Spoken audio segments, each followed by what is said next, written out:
गुरुर्ब्रह्मा गुरुर्विष्णू गुरुर्देव महेश्वरा सद्गुरु साक्षात परब्रह्म तस्मै श्री सद्गुरुवे नमः। जय जय रघुवीर समर्थ श्रीराम समर्थ। सद्गुरु चरणांना नतमस्तक होऊन आपण या शुभ्र सकाळच्या वातावरणामध्ये सर्वजण उपासना करूनच श्रवणाला बसलेले आहेत असं समजून आपण या निरूपणास सुरुवात करूया। माईबाप सज्जनांचं स्वागत आहे। समर्थांनी सांगितलेलंच आहे ना, दशक 5 आणि समास 6 शुद्ध ज्ञाननिरूपण। म्हणजे समर्थांनी सांगितलेलं आहे शुद्ध ज्ञान नक्की काय असतं बरं।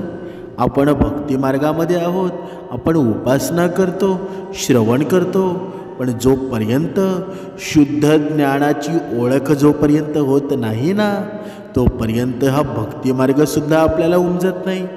पण नक्की शुद्ध ज्ञान म्हणजे काय? समर्थांनी सांगितलंच आहे ना, मन आणि बुद्धी यांच्याही पलीकडचं असणारं जे आत्मज्ञान आहे ना, तेच शुद्ध ज्ञान आहे। म्हणजे आत्म्याला जाणणे हेच खरंखुरं श्रेष्ठ ज्ञान आहे। ते जाणलं ना की मग आणखी काही जाणायची गरज उरत नाही। उपनिषदांमध्ये सुद्धा बघा शिष्यांचा एक प्रश्न आहे, कस्मिन् नु भगवो विज्ञाते ईद सर्व विज्ञात भवती। म्हणजे काय? असं काय आहे की ते एक जाणलं असता सर्व ब्रह्मांडाचं ज्ञान होतं? याचा अर्थ एकच आहे ना, त्याचं उत्तरसुद्धा एकच आहे, ते म्हणजे आत्म्याचं ज्ञान। आणि ते ज्ञान आहे ना, ही बोलण्याची ऐकण्याची गोष्ट नव्हे, सांगण्याची समजण्याची गोष्ट नव्हे, आणि वाचन मनन आणि चिंतन यांचा सुद्धा तो विषय नव्हे, तर ते ज्ञान आहे ना एकाकडून दुसऱ्याकडे संक्रमित होतं, असं ते श्रेष्ठ ज्ञान आहे। स्पर्श शब्द दृष्टी संकल्प यापैकी कशाहीद्वारे जो देतो ना, तो सद्गुरू असतो, आणि तोच देव असतो, तोच सौख्य असतो, तोच पूज्य असतो, आणि त्याचंच भजन करतो ना आपण। म्हणून समर्थांनी सांगितलेलं आहे, आपण ज्या भगवंताला भजतो ना त्याच्याबद्दल आपल्याला माहिती असावी, त्याच्याबद्दल आपलं गहन ज्ञान असावं। पण आपल्याला ज्ञान येतं का त्याबद्दल? म्हणून अगोदर ज्या भगवंताची आपण भक्ती करतो ना त्याच्याबद्दल आपल्याला माहिती असावं। जर माहिती असेल ना तर आपल्या सर्व प्रश्नांची उत्तरं मिळतात। म्हणजे काय? समर्थांनी सांगितलेलं आहे ना, जे आपल्या मनामध्ये काही गोष्टी असतात बघा, अविद्या गुणा मानवा उमजेना, भ्रमे चुकले हित आकळेना, परीक्षे विणे बांधिले दृढ नाणे, परी सत्य मिथ्या असे कोण जाणे। म्हणजे काय? जेव्हा माणसाच्या जीवनामध्ये अविद्या जेव्हा असेल ना, मनुष्याला सत्य काय आहे ते कळत नाही। बघा कधी कधी मनुष्य असतो ना, चुकीचा वागून सुद्धा स्वतःला सत्य म्हणत असतो, पण तो सत्य असतो का बरं? बघा असत्य असतं ना, ते स्वतःला सत्य समजण्याचा प्रयत्न करतो, पण ते सत्य होईल का बरं? कधीच नाही ना। ते का बरं? कारण तो मायेजाळेमध्ये अडकलेला असतो, भ्रमामध्ये सापडलेला असतो। त्याला आपलं हित कशात आहे ना ते कधीच कळत नाही। पारख न करता गाठीला नाणं बांधणं, तर ते खरं आहे की खोटं आहे ते कोण सांगणार बरं? पण हे खरं आहे की खोटं आहे ना, हे समर्थांनी या मनुष्याला सांगितलेलं आहे।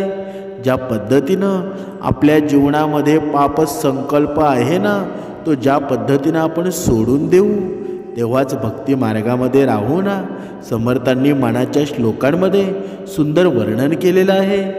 मना पाप संकल्प सोडून द्यावा, मना सत्य संकल्प जीवी धरावा, मना कल्पना ते नको विषयांची, विकारे घडे हो जणी सर्वचेचे. म्हणजे पापकर्म करण्याचं मनात आहे ना, ते कधीच मनुष्याने आणू नये. नेहमी सदाचाराचा संकल्प मनात धरावा. विषय वासना मनात असू नये, कारण त्यामुळं आहे ना लोकांमध्ये आपली कमीपणाच होते ना. म्हणून प्रत्येक मनुष्यानं जेवढं कमी बोलता येईल ना तेवढं कमी बोलावं. जिथे बोलण्याची गरज नसेल ना तिथे गप्प राहून घ्यावं.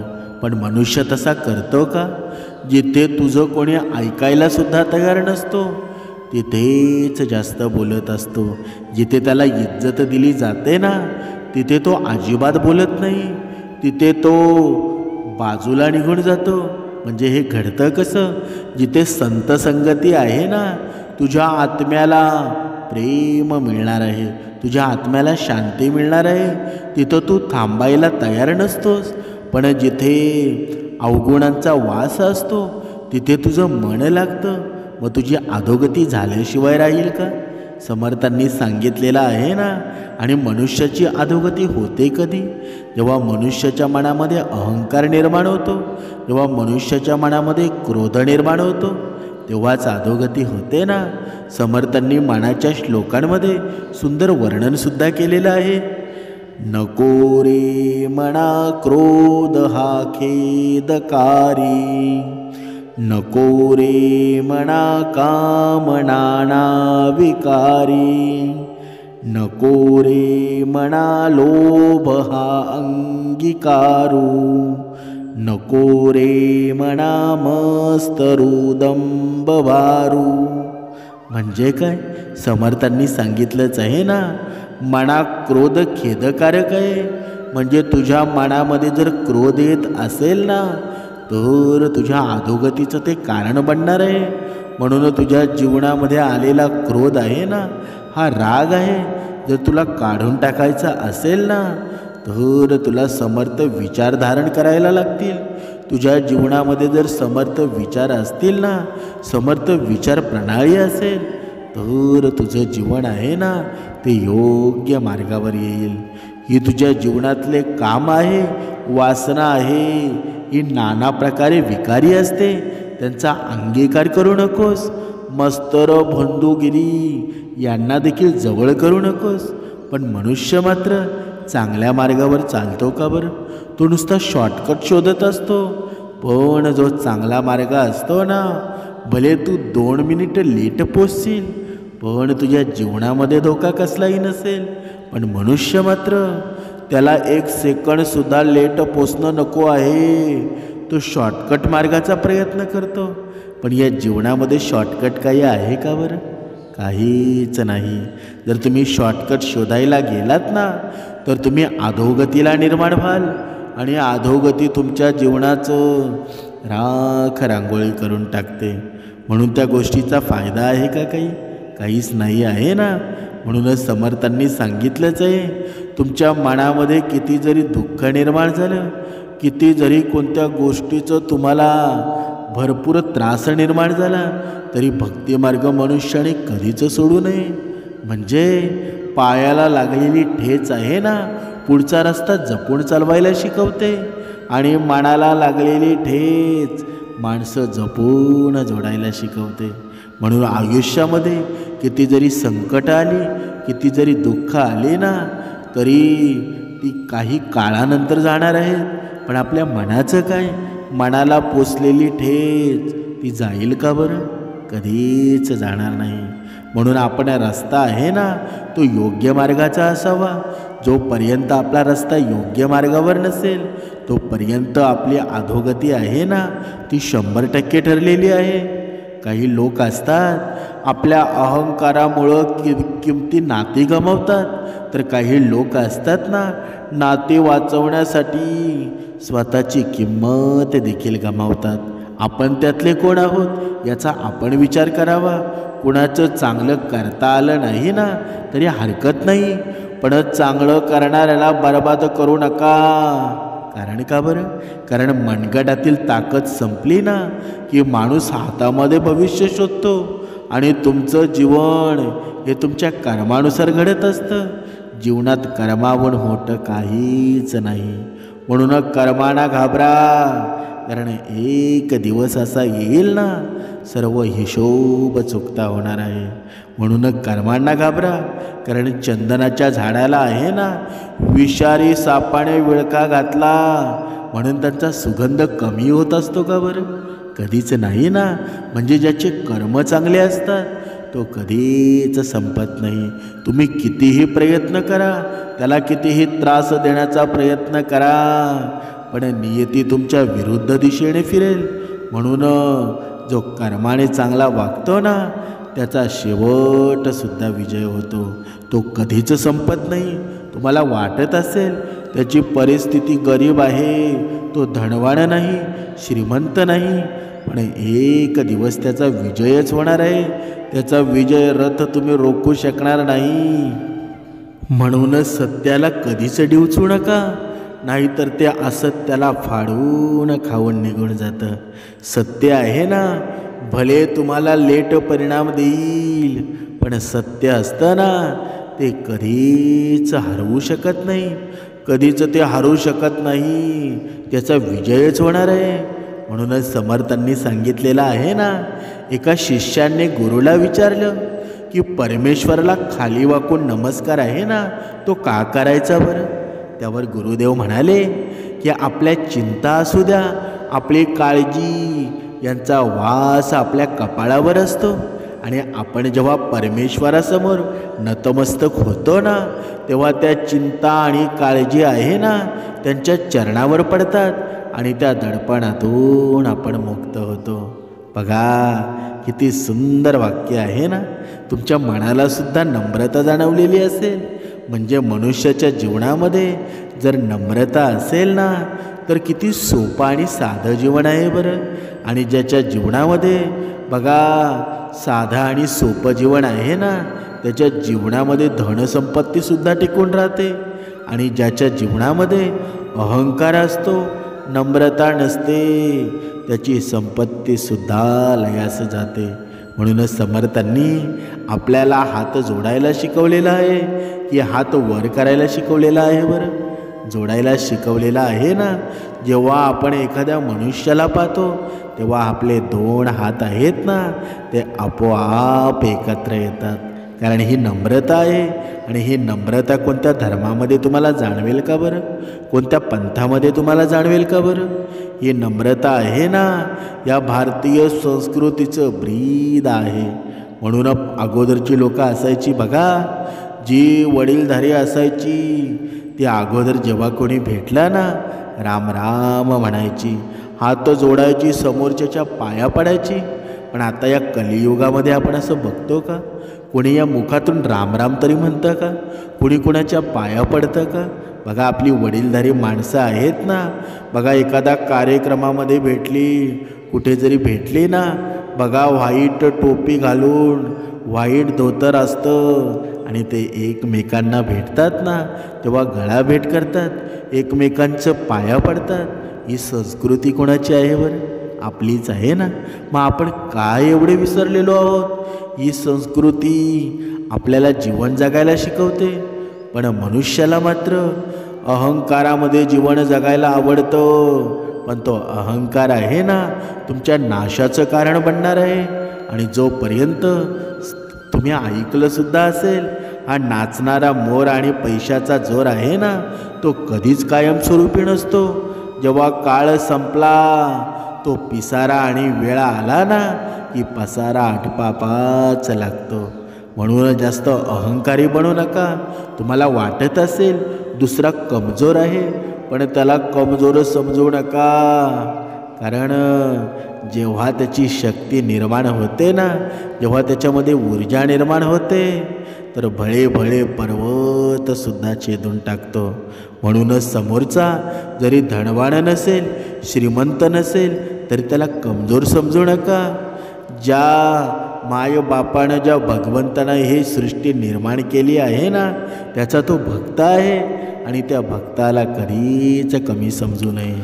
समर्थांनी सांगितलेलं आहे ना, बघा, आपण दर हप्त्याला जेव्हा आपण श्रवण करायला जातो ना, ते श्रवण निरूपण असतो. काही माणसं असतात ना, श्रवण करता करता झोपी जातात. म्हणजे या देहाला सुद्धा आनंद होतो ना. जेव्हा हा देह बघा हजार रुपयांच्या गोळ्या खाऊन झोप लागत नाही, तर एका श्रवणानं झोप येते. म्हणजे हे श्रवण किती महत्त्वपूर्ण आहे बरं. किती प्रेम आहे या श्रवणामध्ये, किती अमृतासारखं आहे की कानावर पडताच आहे ना, हे मन सुद्धा सुन्न होतं. पण समर्थांनी सांगितलेलं आहे ना, जर मनुष्यानं श्रवण करताना झोपी गेलं ना, ते सुद्धा पापच आहे ना. ज्या ठिकाणी आपण जागे राहून ऐकायला पाहिजे, तर आपण झोपी जाणं हे मूर्खताचंच आहे ना. म्हणून आपण झोपू नये. जेव्हा हे श्रवण आपल्या कानामध्ये आपण श्रवण करतो ना, आपल्या अंतरात्म्यामध्ये नेतो, तेव्हा मनुष्याचा अंतरात्मा आहे ना, तो शांत होत असतो.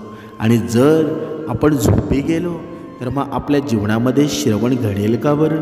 पण तरीसुद्धा समर्थांनी सांगितलेलं आहे, बघा तुला सवय लागेल. तू आता नवीन झोपतोय ना, तर एक वेळ तुझ्या जीवनामध्ये अशी येईल ना, तुला हळूहळू जागायची सवय लागेल, हळूहळू श्रवण करायची सवय लागेल. पण तू श्रवण सोडू नकोस. दर वेळेला तू येऊन बस. तुझी ही वेळ आहे ना, ती सुद्धा निघून जाईल. ज्या पद्धतीनं रामायणामध्ये आपण पाहिलं की नारद मुनींनी त्या वाल्या कोळ्याला सांगितलं की बघा, तू रामनामाचा उच्चार कर, रामनामाचं नामस्मरण कर. पण वाल्या कोळी काय म्हणाला बरं? मला रामनाम घेता येत नाही. बघा, मग नारद मुनींनी लगेच सांगितलं, तुला रामनाम घेता येत नाही ना, मग तू मरा बोल. लगेच वाल्या कोल्यानं, म्हणजे वाईट विचारांचा मनुष्य असतो, वाईट मार्ग त्याच्या लगेच जवळ जातो. म्हणून उलट केलं. पण जे भगवंताचं नामस्मरण असतं ना, तुम्ही उलटं गायलं किंवा सोयीचं गायलं तरी ते भगवंतापर्यंत पोचत असतं. फक्त निर्मळ मनाने तुम्ही श्रवण केलं पाहिजे, निर्मळ मनाने नामस्मरण केलं पाहिजे. आणि जेव्हा त्या वाल्या कोळीने मरा म्हणायला सुरुवात केली, तर आपोआप राम राम तयार झालं. असंच आपल्या जीवनाचं सुद्धा आहे ना. आपल्याला उपासनेला कंटाळा वाटत असेल, आपल्याला उपासनेला आळस येत असेल, तरी घाबरून जाऊ नका. आपण जेव्हा उपासनेला बसतो तेव्हा वेगवेगळ्या प्रकारच्या आपल्या जीवनामध्ये, आपल्या स्वप्नामध्ये असे भास होत असतील, आपल्याला कंटाळा येत असेल, तर अजिबात घाबरून जाऊ नका. हे होणारच आहे. हा काळ एवढा टपलेला आहे ना, चांगल्या गोष्टीमध्ये तुमचं मन लावायला तो बघत नाही. म्हणूनच समर्थांनी सांगितलेलं आहे ना, या काळावर विजय मिळवायचा असेल ना, तर भक्ती मार्गाशिवाय दुसरं साधन नाही. म्हणून किती जरी कष्ट आले, किती जरी दुःख निर्माण झालं, तरी मनुष्याने भक्तिमार्ग सोडू नये, भक्तिमार्गाची कास सोडू नये. आणि हे विचार आहेत ना, हे वाईट विचार सतत तुमच्या भक्तिमार्गाला विरोधच करत राहणार आहेत.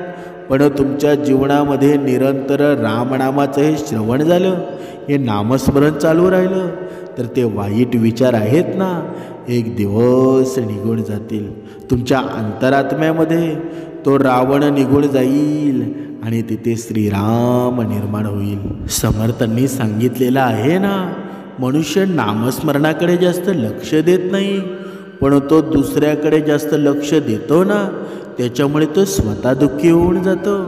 म्हणजे समर्थांनी सांगितलंच आहे ना, माणसाच्या जीवनामध्ये सर्वश्रेष्ठ समजला जाणारा तो पैसा आहे. आणि या पैशामुळं मनुष्य दुःखी होऊन जातो. दुसऱ्याकडे एवढा पैसा का आहे, मीच का भिकारी आहे, माझ्याकडेच का पैसा येत नाही. पण समर्थांनी सांगितलंच आहे ना, तुमची कमाई जर तुमच्या कुटुंबाच्या गरजा भागवण्या इतकी असेल ना, तर तुम्ही स्वतःला खरोखर श्रीमंत समजा. कारण श्रीमंतीची व्याख्या आहे ना, आजपर्यंत कोणालाच करता आलेली नाही. आपण समजतो हा भरपूर श्रीमंत आहे, हा भरपूर सुखी असेल, पण तो अजिबात सुखी नाही.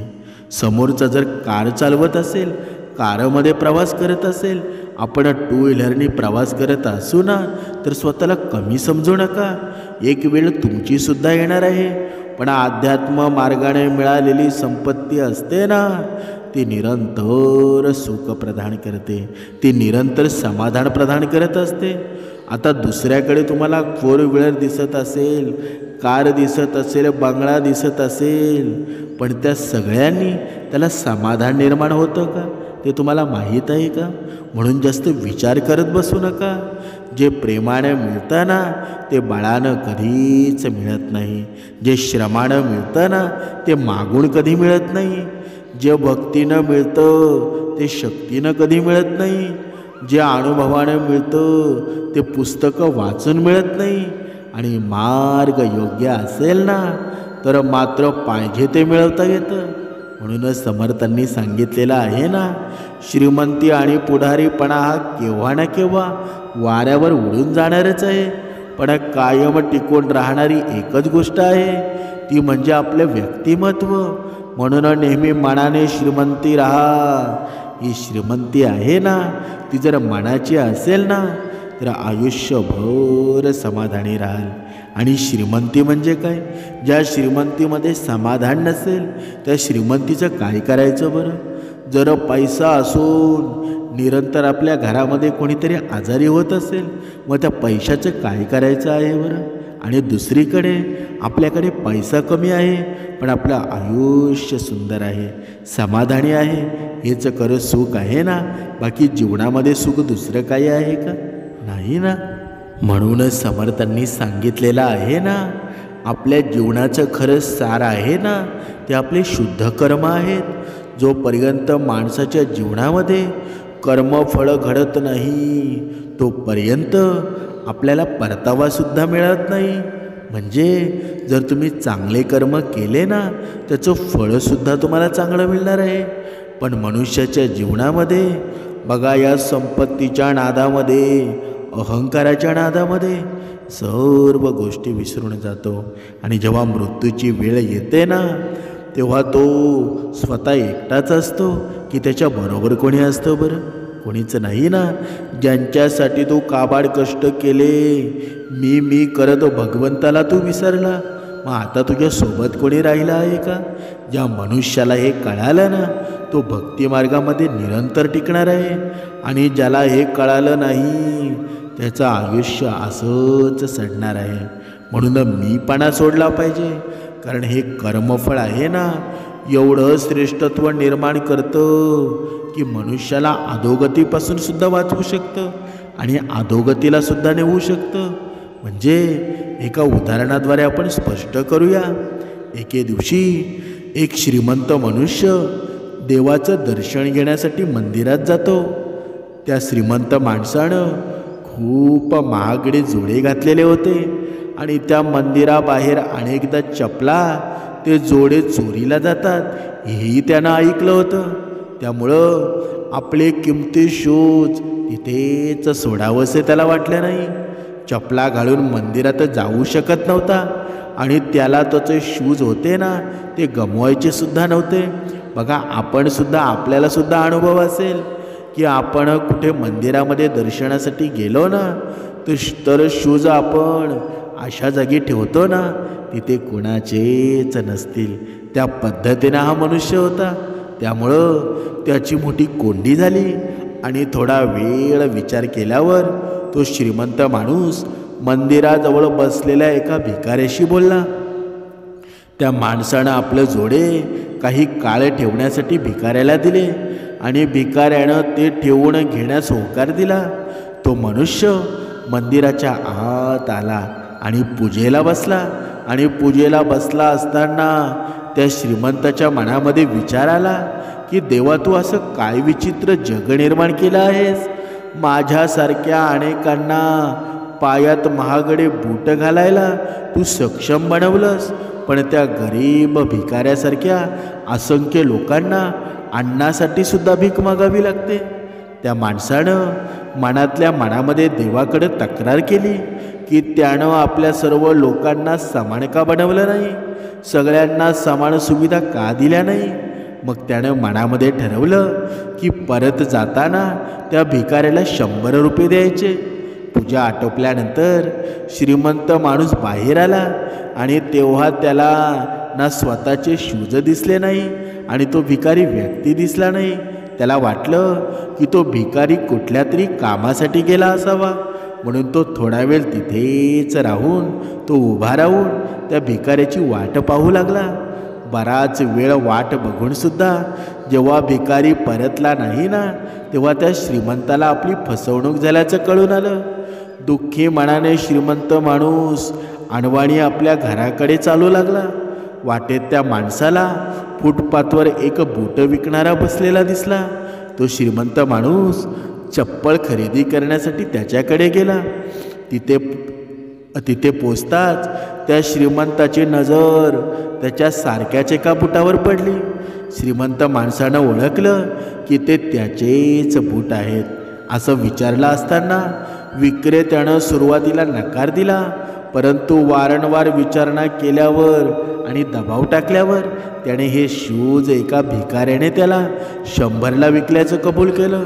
श्रीमंत माणूस चप्पल न घेता अनवणी हसत आपल्या घराकडे निघाला. देवाकडे केलेल्या त्या तक्रारीचं उत्तर आहे ना, त्याला मिळालं होतं. त्याला समजलं होतं की प्रत्येकाचे कर्म समान असल्याशिवाय प्रत्येकाला समान फळ मिळू शकत नाही. त्या भिकाऱ्याच्या नशिबानं देवानं 100 रुपये लिहिले होते, पण ते कसे कमवायचे हे भिकाऱ्याच्या हातात होते. जर त्याने चोरी केली नसली तरीही त्याला ते 100 रुपये मिळणारच होते. कदाचित अशा वाईट कृत्यामुळं तो भिकारी होता ना, तो भिकारी झाला असावा. याचं तात्पर्य काय आहे बरं? समर्थांनी सांगितलंच आहे ना, या सृष्टीमध्ये ज्या घटना घडतात ना, त्याला कुणीही जबाबदार नसतं. त्याचे कर्मच त्याला जबाबदार असतात. कुणी काय करतो, कुणी काय करणार आहे, त्याच्याकडे तू लक्ष देऊ नकोस. जर तुझं लक्ष त्याच्याकडे गेलं ना, तर तुझं भक्ती मार्गामध्ये मन लागणार नाही. तू दुःखी होऊन जाशील. तुझ्या जीवनामध्ये समाधान निर्माण होणार नाही. म्हणून दुसरा किती पाप करतोय, दुसरं काय करतोय ना, त्याच्याकडे तू लक्ष देऊ नकोस. तू स्वतःकडे लक्ष दे. जेव्हा तू एक बोट दुसऱ्याकडे दाखवशील ना, तेव्हा उरलेली बोटं तुझ्याकडे असतील. म्हणून तू स्वतःवर लक्ष दे. तुझ्या जीवनाचं कल्याणच होणार आहे. म्हणूनच जीवनामध्ये किती जरी दुःख असू द्या, किती जरी वाईट अवस्था परिस्थिती आली ना, तरी स्वतःवर लक्ष द्या. आणि जेव्हा स्वतःच्या कुटुंब तुमच्या सोबत असेल ना, तेव्हा तुमच्या जीवनामध्ये सुद्धा समाधान असेल. आपली पत्नी असेल, आपले आईवडील असतील, आपली मुलं असतील, त्यांना आनंदी ठेवा. नंतर दुसऱ्याचा विचार करा. नाहीतर या कलियुगामध्ये होतं असं, आपल्या पत्नीला मनुष्य जास्त इज्जत देत नाही, पण दुसरी स्त्री त्याच्यासोबत मैत्री जर केली ना, तर तिला तो जास्त इज्जत देतो. मग आपल्याला त्या पत्नीला आवडणार आहे का? म्हणून प्रत्येक पुरुषानं एक गोष्ट लक्षात ठेवा, आपल्या पत्नीसोबत असताना दुसऱ्या स्त्रीला जास्त इज्जत देऊ नये. म्हणजे काय? इज्जत देऊ नये म्हणजे याचा अर्थ काय होतो? जेव्हा आपण आपल्या पत्नीपेक्षा दुसऱ्या स्त्रीला श्रेष्ठ मानतो ना, तेव्हा आपल्या पत्नीचा अपमान असतो. आणि या कलियुगामध्ये होतंय सुद्धा तेच. मनुष्याला आपल्या पत्नीची कदर नसते, पण दुसरी अनोळखी स्त्री आपल्या आयुष्यामध्ये आली ना, तर तिची त्याला जास्त कदर वाटते. म्हणून प्रत्येक पुरुषानं लक्षात ठेवा, अगोदर सर्वश्रेष्ठ आपलं कुटुंब आहे. अगोदर आपल्या कुटुंबाला महत्त्व द्या. जर आपण आपल्या कुटुंबाला महत्त्व देत नसू ना, बाहेरची या तोंड सुखाने मिळालेली नाती आहेत ना, अनोळखी नाती असतात, ती कितीही जवळ करण्याचा तुम्ही प्रयत्न करा, पण शेवट मात्र त्रासदायकच होणार आहे. म्हणून आपल्या जीवनामध्ये स्त्रियांनासुद्धा सांगणं आहे, आपल्या जीवनामध्ये जरी तुमचे किती मित्र असतील, अनोळखी मित्र असतील, तरीसुद्धा आपल्या पतीसमोर त्यांची जास्त इज्जतसुद्धा करू नका. आपला पती आहे ना, तोच खरा परमेश्वर आहे. आणि आपला पती तोच आपले दैवत आहे ना. म्हणून पती पत्नीचं कुटुंब आहे ना, श्रेष्ठ निर्माण कधी होतं? जेव्हा एकमेकांना दोघेजण इज्जत देतात, एकमेकांना दोघांचा संसार अतिशय प्रेम निर्माण करतो ना, तेव्हाच कुटुंब आनंदी होतं. आणि समर्थांनी सांगितल्याप्रमाणे जर आपण भक्ती मार्गामध्ये असू, आपण उपासना करत असू, जेणेकरून आपल्या घरातील सर्व मंडळी आहे ना ती उपासनेला बसलेली असावी.